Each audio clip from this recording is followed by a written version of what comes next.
So, hey everybody, I'm so excited to be bringing you a video vlog today instead of simply the written that you're most used to. So, it's been 5.5 years now for the Change Your Team community, and mostly I stick to those written vlogs, but every once in a while I meet somebody and I think, oh, it's just not going to do justice to this person if I write about them.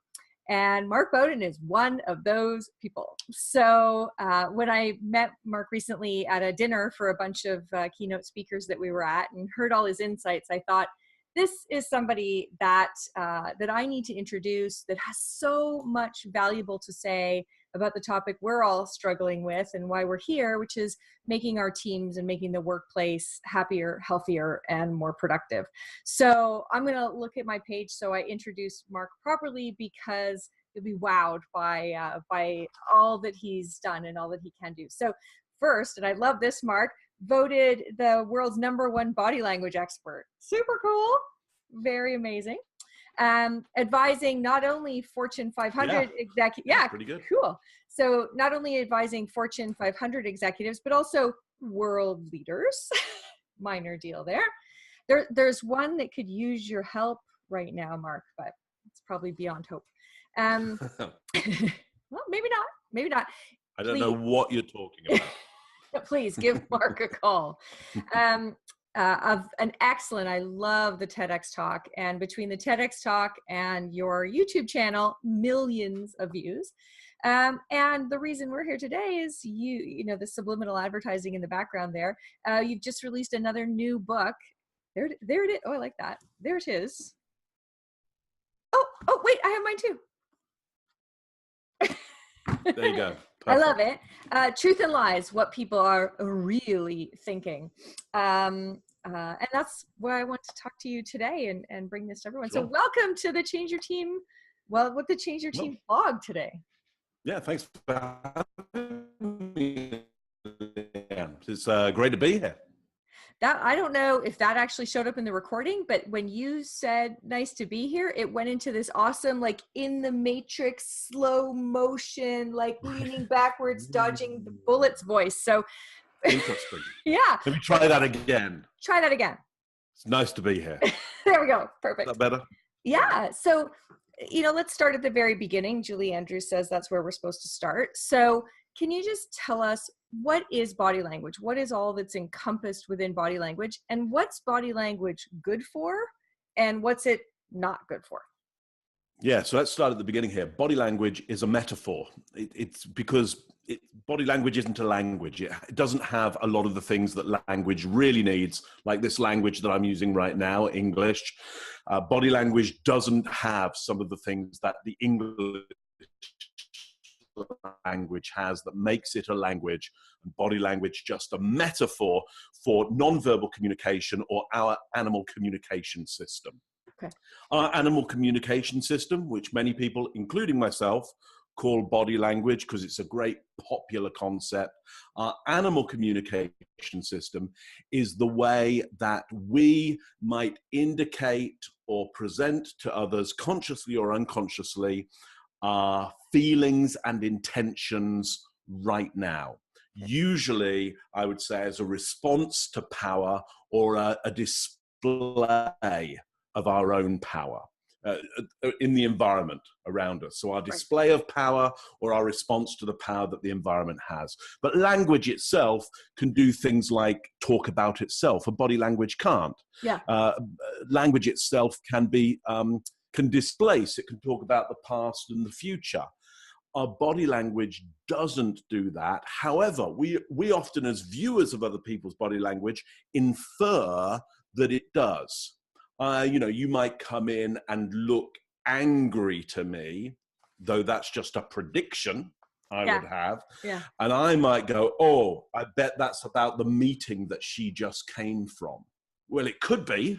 Yeah. Or not. You might be thinking about something in the future, or it might be about something right now. And that's often where we get a bit mixed up with body language, is we tend to go, you know, I as a viewer of your body language will tend to go, you are speaking about your feelings and intentions about me right now.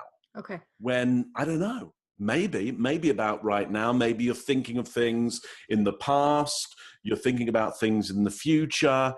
You see, the thing is that when we read body language, all we're doing is having an assumption. We're making an assumption, and our assumption is either accurate, inaccurate, or something in between. However, we tend to feel that it is very accurate. And because we feel it's very accurate, we can make some horrific mistakes. We can also get it right, Yeah. but we can make some horrific mistakes. We tend to remember when we got it really, really right. And what we do is we go, oh, I'm brilliant at reading people. I'm a great judge of people. Okay, when we get it really right. When we get it really drastically wrong, we tend to throw up our arms and go, I just don't understand people. Or I don't understand them. They're strange. They're weird. They were wrong. I didn't get a wrong assumption. All the stuff in between, which is the majority of stuff, which is kind of, we got it semi-right, kind of right, we just forget about that. It's like, that didn't even hit our radar of wrong or right. And because of this, many of us tend to walk around with a great idea that we're a good judge of people, when really we're just guessing. We're just doing a lot of guessing. I love it. So one of the things that we're guessing about, so you talk about one of the reasons to get better at this is it allows you to better understand someone's feelings and beliefs, right? That good stuff underneath the words. But, I know a lot of cynics who would tell me that the workplace is about facts. I know the section of your book about dating that, sure, that's where feelings and beliefs come in. But come on, Mark, work is about, logic and cognition. And so, why could understanding someone's feelings and beliefs matter in the workplace? Well, it's for a start, the moment somebody starts at work telling you they have a fact, most likely they don't. Okay, so because most people don't understand what facts look like anyway, and what you have to do to go and get a fact. So facts, I would say, are rare and expensive. Okay. So when you generally go, well, that's a fact, most likely it's not. It's probably an opinion that you are presenting as being factual. And we could go into what it takes to get a fact, but there are a whole bunch of Greek scholars a long time ago that said, look, here's what you need to do to have a fact. And if you don't have these things, it's just not a fact. Yeah. So, for example, let me give you what I think is a fact. In geometry, you cannot have a square circle. There, that is a fact, and a very old fact. Though outside of geometry, of course, you can square the circle. Yeah. So notice now with facts, you have to be very, very specific. Yeah. Therefore, our brain, the way we look at the world, we don't look at it very much in facts. We look at it in terms of predictions. Our brain is not a knowledge machine; it's a prediction machine. Yeah. It makes predictions about the world and then tests how accurate it was, and then tries to change its prediction system to be more accurate the next time. But it doesn't know anything for sure. It just predicts. But we tend to go around going, yeah, the world is a very, very predictable place, and I have a very predictable brain. No, it's full of feelings that we get about stuff, and we make our judgments based on feelings, and then we tend to call them actual and fact and real and credible and all kinds of stuff. And often we go, and the truth. Well, that's the truth. And we're very much in a world now where ideas of truth and fact are getting blurred. Yes. Yeah. A postmodern world.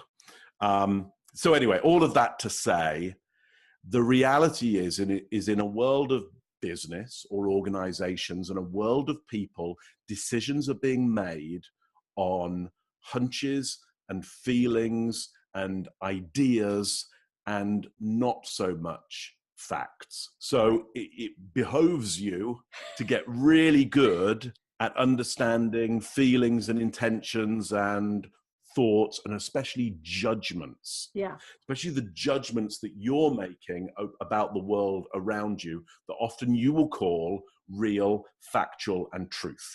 Right. So what I love about the book is it lays out a 4-step process to help us figure out the difference. So can you tell us about your scan approach? Because I think that the viewers will really get a lot out of learning to do this in the moment. Yeah, sure. So SCAN is an acronym. And the S in SCAN stands for, first of all, suspend judgment. So this is a critical thinking process. The idea is it gets you away from, for a few moments, your instinct about something. Now, of course, your instinct can be accurate or inaccurate or something in between. It's just you don't know. And you will act on your instinct, or you may well push your instinct away. But very few times do you purposely critically think about your instinct. And this is the opportunity here with Truth and Lies, is to get closer to the truth by critically thinking. First part of that is to suspend judgment. We judge all the time. We are a judgment system, not a knowledge system. So we judge all the time. And the first step to knowing, was our judgment very accurate or not, is to put that judgment to one side. It's okay, you can come back and get it later. And your big Okay, you judgment haven't jar. destroyed, right, you haven't destroyed it. But first of all, you go, I'm a human being, so I am judgmental, and I have judged, although it feels true, I've judged, I'm putting it to one side. Yeah, so that's the first. And in order to do that, you have to make that a goal. You have to go, you have to recognize you're judgmental and make it a goal. Okay, so I got to get good at suspending judgment. Right. And the way to get good at that is to make it a goal.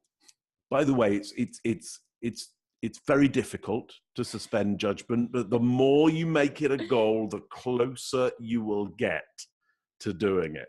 So you put it to one side for a moment, yeah? Next, you're going to take in the context of which the behavior has happened. So a lot of the body language, the behavior that we see is very, very contextual. Mm-hmm. There are individual signals that their meaning is going to change within the context. Let me give you an example. This one here, yeah, what judgment do you instantly jump to, Leah? Oh, that you're not enjoying this. You don't want to hear what I'm saying. Yeah, you are closed for business. Right. What judgment would you now jump to if you knew how cold it is in this room? Yeah, and it's funny that you use that example, because I'm one of those people, one of the 50% of people in meeting rooms who are too cold, as opposed to the 50% in meeting rooms who are too hot. And I'll catch myself like this all the time, just trying to keep my core warm and think, right. Oh, people are going to think I'm closed. So it's a great example that I think right. A lot of us so you got some glands under here that are to do with keeping you warm. Now I've got a jacket on, so even if so there's the context of the room and the context of how I'm dressed as well. Yeah. So it may be cold, but I've got a jacket on. But what if I take the jacket off? Yeah. Now you've got a whole different context. Now one hand is out here. What if I put both of them? I get cold here more and shrug my shoulders. Yeah. Yeah. So you probably feel the cold. You're now mirroring me and going, and your mirror neurons are going, well, if I was like Mark, I'd be really cold right now. I can actually feel goosebumps coming on my arms. Yeah. That's how funny the mirror neurons are. That's the way the mirror neurons work, is that you want to judge my feeling and intention now by mirroring my body language. But I'm not you and you're not me. That's why you need to suspend your judgment, because we're not the same person. And my cold might actually be this context here, which is I've still got a jacket on. I've still got one hand showing, but I'm still cold. Yeah. It's just you're cold. You need everything off. So we've got to look at the context first of all. So suspend judgment. Look at the context, the signals that provoked you, because it will usually be one clear, strong signal that caused you to get a judgment. Sometimes it's a pattern, but usually we get stimulated by just the one that triggers us. Because again, the brain is not a knowledge system, it's a prediction system, and it's triggered to go. It's going, if I see even a hint of signal X, then let's make them very Y. Yeah, if this, then that, but not based on a linear system. It's a hair trigger system. Yeah, because it wants to make a quick decision. So suspend judgment, look at the context. The A part of scan is ask what else. So ask for more data, get more data. That may be specifically ask the person. Go, hey, Leanna, you cold right now, or close to what I'm saying, or something else. So there I gave you 3 options, but I'm asking, what is it? I might ask a friend. I might go, you're finding it cold in this room?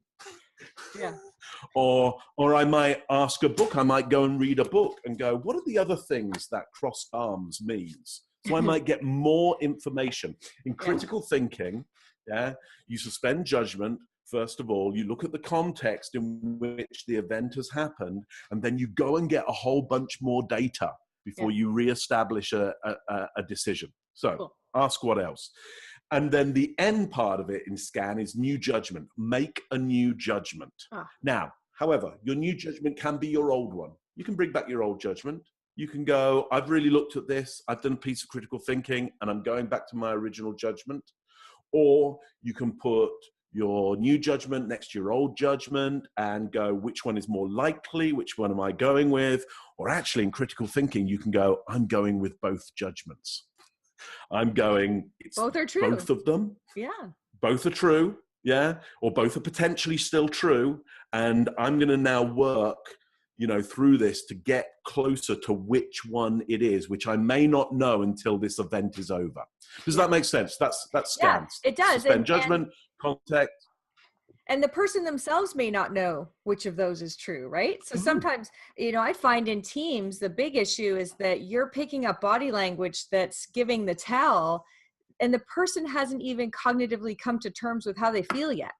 So you're actually ahead of them on understanding kind of where they're going. So that's really interesting. So scan, so useful.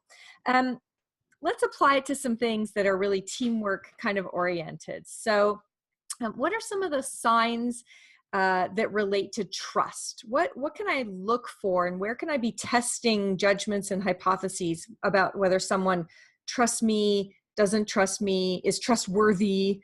What are some of the things that might apply to trust? Sure. So trust is about risk. If I know you and I know your performance, then the risk around you is lessened. Depending on the what's being performed. If I've never seen you perform something, then I have no prediction, then risk goes a little bit higher. Okay. But if my brain's able to go, well, she's performing something a bit like something she performed before, and I know I have data that she delivers, therefore risk is low again. So we trust people because there's less risk. Now, therefore, if you want to be trustworthy and they have no data on you, you perform behaviors that are low risk to them. Yeah. So low risk behaviors would be ones where, for example, things are very symmetrical, because it's easier for your brain. Let me just switch that off. It's easier for your brain to comprehend symmetrical gestures than asymmetrical gestures. The moment I do asymmetrical gestures and start changing those up, I'm now a way more risky person to be around. Yeah, and you may be, if I give you a piece of clear data, for example, Truth and Lies has 398 pages in it. Yeah, my guess is you kind of go, but does it? And if I say Truth and Lies has 398 pages in it, and I'm symmetrical, your brain goes, yeah, that's a good number. We can trust that, simply because I was symmetrical. Yeah? Crazy, but it was such a great example. Yeah.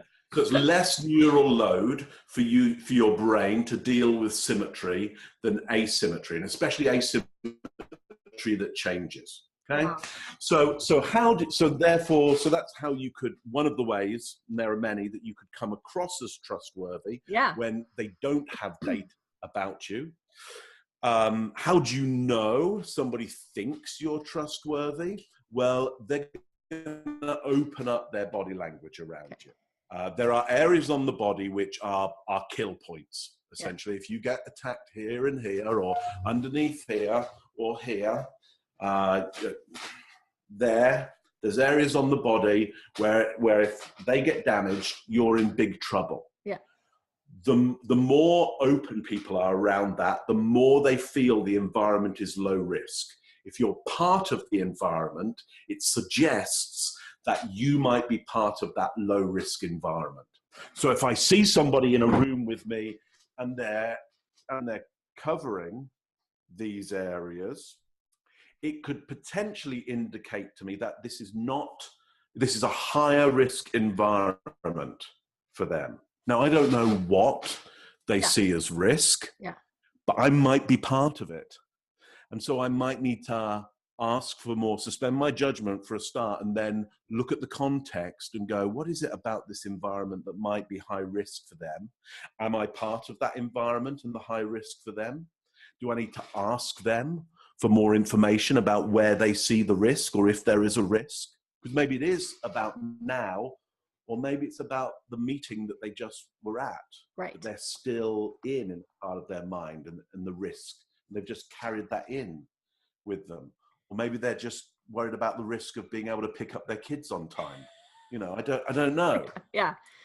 So the less risk in the environment, the more will open up vulnerable points on the body. Now, there is the over display of vulnerable points on the body in close proximity, and that's arrogance, which suggests that I can display these vulnerable points, and I don't think that you have the power to attack. So the moment I start doing this kind of thing, I will start to look arrogant. I call that my captain of industry pose. So, okay. Because I work with so many executive teams, you will often see a very arrogant person on the team. And often it's not the CEO, it's the person who feels invulnerable. And they will do the full armpits, and they'll sit in the meeting room like this, the captain of industry pose. And it's very off-putting to their right. team. Yeah. So that can be arrogance. But also that's what we could also, again, so if I suspend judgment and go, could be arrogance, but let's suspend that. Let's look at the context and ask for more information. This also helps cool down the body. It's what we call venting. Ventilates the body. And so we'll often see people when they're getting highly emotional, they might start to vent their head. They're trying to cool it down. They might start to vent here. You see this one as well. They start to vent, which means they're trying to cool down the body. The body is getting ready for something. And it's going, cool down, cool down. So it could be that. And so we'd have to ask, so why they vent? Is it arrogance? Is it venting, i.e. they're getting now emotionally high, potentially? Or it could be just a hormonal change that happens in all kinds of people at all kinds of times in their life. There's all kinds of reasons why they might need to cool down. So give me a couple of questions. What are a couple of questions I could ask in the scan, A of scan, right? What could I ask to get better data about trust and what I'm interpreting? Oh, well, of course. What would you want to? There's what could you ask, and what do you want to risk asking? Because the real question is do you trust me? And if you do, or if you don't, why? That's the real question. That's the pointed question. That's the pointed question. So what I work on with clients is, well, how would we ask? Why don't we ask the pointed question? What is stopping us going, you know what, Leanne, I'm slightly worried at the moment that you don't trust me as much as I would like you to. And I'm wondering, how true is that? And if it is true, why not? Because you might just go, look, Mark, yeah, it's good. I'm glad you mentioned that, because there was this event that happened. You haven't produced. I don't trust that. And then I could go, okay, thanks for telling me that. So what would I have to do for you in order for you to best trust me? Yeah.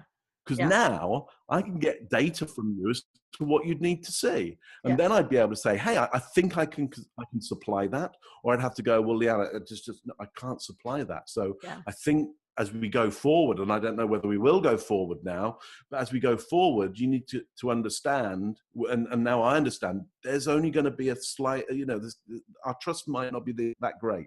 Yeah. And that's going to slow us down, or that will cause some problems.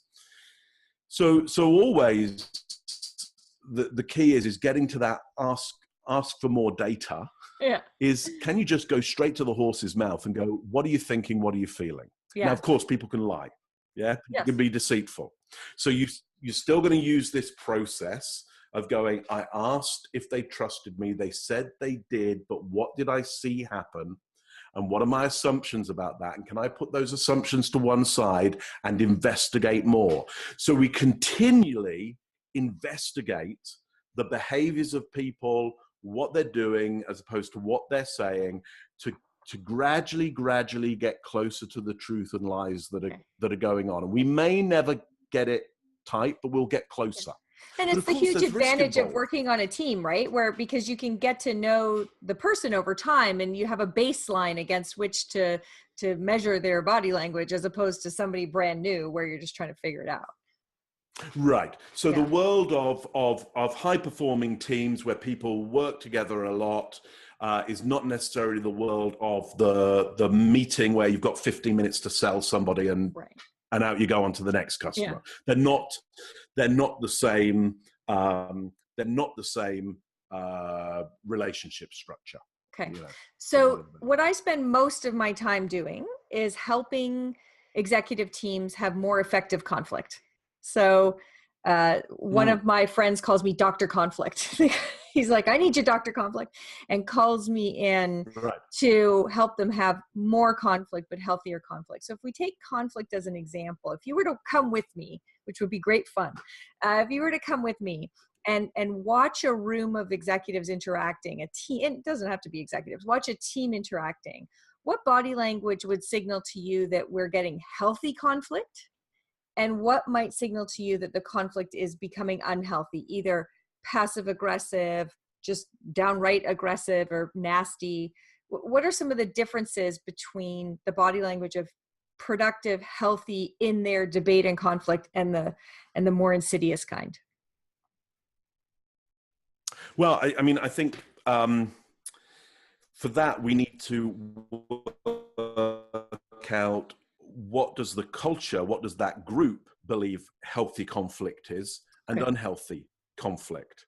So first of all, I would need to, think about the group and talk to the group and talk to you and get a whole bunch of data that goes, what are our parameters around conflict? When do we think it works well, and when do we not think it works well? Because not all workplaces are the same. No. And not all people are the same. And not all conflict is the same. What's an argument to you is not an argument to me. What is violent behavior to you may not be violent behavior to me and my group. Yeah. So I can't come in there as a consultant and go, well, that was bad conflict, when they go, yeah, that's how we get stuff done around here, and it really works. Yeah. So that's what I'd need to know first of all. Now, once I know that, then I would be able to say to people, so what do you see people doing? What have you seen them do in the past, or what do you imagine they're going to do when this conflict becomes unhealthy and unproductive? And they would start giving me a description of it. They might even say, oh, there was this time when, John and Mira, they started doing X, and this wasn't good for us. I'm like, okay, I get it. Yeah. And they can describe what happens.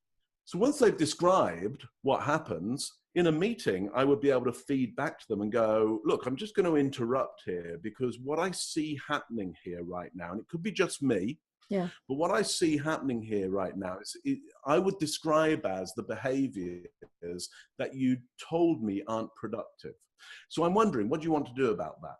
And then I just leave them to it, to decide, do they want to continue doing that? Do they want to do something else? Does that make some sense? Yeah. I mean, I'm sorry, I can't be more kind of assertive and go, oh, well, they must never shake their fists at it. Well, yeah, of course they can. Right. Of course they can do that. Yeah. Just, if that gets the result, then great. If there's some downside to that doesn't get the result, that might be bad, but there might be a downside to it that they're willing to pay. So I need to know the economics, So you tell a story in the book that you call "You're Gonna Blow" or "Look Out, He's Gonna Blow." So I think we all can relate to a boss who all of a sudden we think is gonna blow. It's like you're a volcanologist or something. It's like, how do we know that someone we're dealing with, what can we see? Can we see in their body language that this may be a time to de-escalate because someone's going to blow? What do we watch for? Yeah, so what we find in body language and language is there's a lot of metaphors and images. So the idea of blowing is about the pressure getting too great. So what would you expect to see, if a balloon is going to burst? Yeah. What would you expect? Well, you'd expect the balloon to get bigger and tighter, and balloons, as they're blown up, they change color as well. They change tonality. So as emotions heighten, changes happen in the body. So if somebody's maybe about to blow, we might see the skin tone change. Yeah. We might see the skin, like a balloon, tighten as they try and hold it back. This is a good indicator it's one of the indicators, not all of the indicator, but one of the indicators of anger happening. We might see actually the forehead come down. The reason is if you then get into a fight, blows glance off the head and away from the eyes if you bring the forehead down. Yeah. You might see them start to expand and get bigger, as they start to try and take up more space. Or potentially, you could see them start to tighten up and get smaller as they try and contain it. But ultimately, you're going to see some big changes. Yeah. And one of them might trigger you to go, oh, they're gonna blow.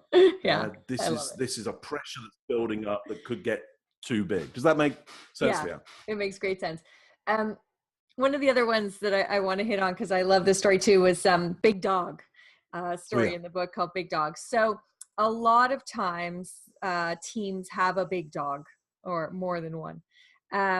And I am asked often by the little dog, how do they're kind of exasperated. They're just, I can't even get a word in edgewise. Right. I'm never going to get seen and promoted and all those things.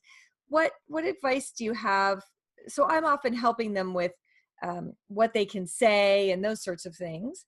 But I always start with how they physically take up space in the room. What advice would you give the little dogs in the room as to how to start to take up more space with their body language, not just with their words? Yeah, so let me give you two things. One would be as you enter into a space, don't hang out at the periphery of it. Now, don't necessarily invade the space of the big dog because they will want a certain amount of space. They'll be used to a certain amount of space. They'll be used to being given a certain amount of space.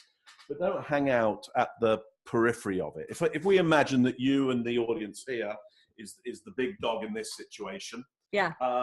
If you think about if we're to have a meeting and I just come in and I hang out here, it's very different from me coming into the central room and just hanging out here. Yeah. Now, if I come in right here and hang out here with you, and I've got height dominance. You see how I've made my chest a big thing by spreading out over here. That'll either that if you're not used to being invaded like that, you'll start a process to take back that space. Yeah. But there's a big difference between me just hanging out at the periphery there and just coming closer into the room. Great. Also closer into the room and not hanging out near objects that would show you my size. So the moment you put yourself next to a chair, for example, and put your hand on it, you know how big I am because you have a reference point. If I make sure that I hang out and I just talk to you here, you now have no nearby reference points to know how big I am.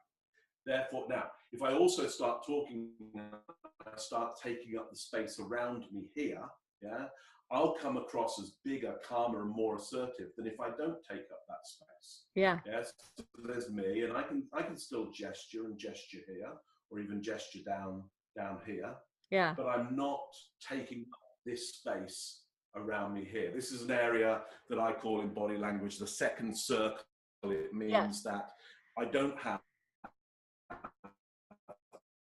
any. Third circle would be my joints are locked out. So now I'm taking a lot of space up. Now I really would be quite a big animal in this space, especially if I come close to you. I take up a lot of space. So don't hang out at the peripheries. Use that second circle whereby you're not minimizing your body. And when you may be sitting at a table, I'll just see if I can show you this. I don't know. Yeah, might be able to. Look, there's me, and I can sit right close up to the table here. Yeah, and you can see now how much space I'm taking up. Or I can sit away from the table, and now you can see I'm using up a lot more space. I can place my drink now here, and every time I go to get it, I take up more space. It's just about that I've placed my drink further away from me. I'm now automatically bigger in the space simply by where I've placed my tools in that space. Hope that makes sense. Yeah, no, it makes great sense. And some of the people that I've talked to about this, I can imagine it'd be really great if there was a coaster that they could leave the coaster far enough away. Because I think some people, they may go in with that intention and start with the water glass far away, but they're I've seen that before. And they get smaller and smaller and smaller. Right. Because, their subconscious is showing them that I'm going to take up less space. So put the coaster there, assert that as your space, put your water glass back there each time. And awesome tips. So how often do you see this where the person comes in and they've got their and now they're the order taker, the note taker. Yes. Yeah. And they get wedded to this stuff, and wonder why nobody pays attention to them. And when they actually say something, everybody ignores them. Yeah, absolutely. Because they've become the order taker rather than the person where these are the tools are spread out and take up more space. Yeah. Fascinating. Oh, I could go on and on.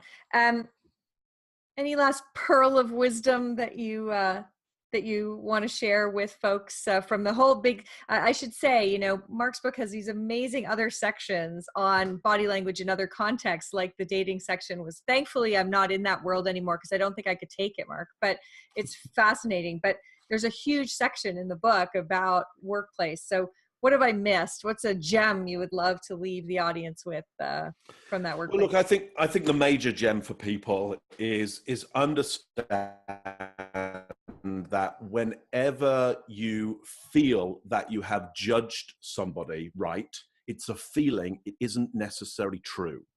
And the first step is just to know that is to be able to say to yourself, so that's an assumption. And then think, what do I want to do about that? Because it's fine, you can go on assuming stuff. Like I've spent most of my life assuming stuff, and I'm doing pretty well. But there does come a point where, especially in more complex human systems, where assumptions are going to absolutely kill it. And you've got to take the time for critical thinking. And so really, that's what the book does. It helps you with that critical thinking. Yeah. So let's just make sure we say it and say it clearly. Everybody, this is Truth and Lies, what people are really thinking. Available at all major booksellers. Pick up your copy. It's so digestible, Mark. It's in these little stories that allow everybody to get these nuggets really easily. Great for reading on public transit on the way to work or in the break room. So Truth and Lies. I am so grateful that you were willing to come on and talk to the Change Your Team community today. It's been fantastic. And God, I could talk all day, but thank you so much for joining us. And I'll have to save all those additional questions for the next time we have dinner. Well, I'm willing to come back anytime. If people have enjoyed Awesome. this, then let Leanne know and say, get Mark on again. We got more. Yeah, more And questions. more of him. Because I'm Awesome. happy to talk to you and your group anytime. So thanks for having me. Thanks so much. I appreciate it. Okay. Bye-bye.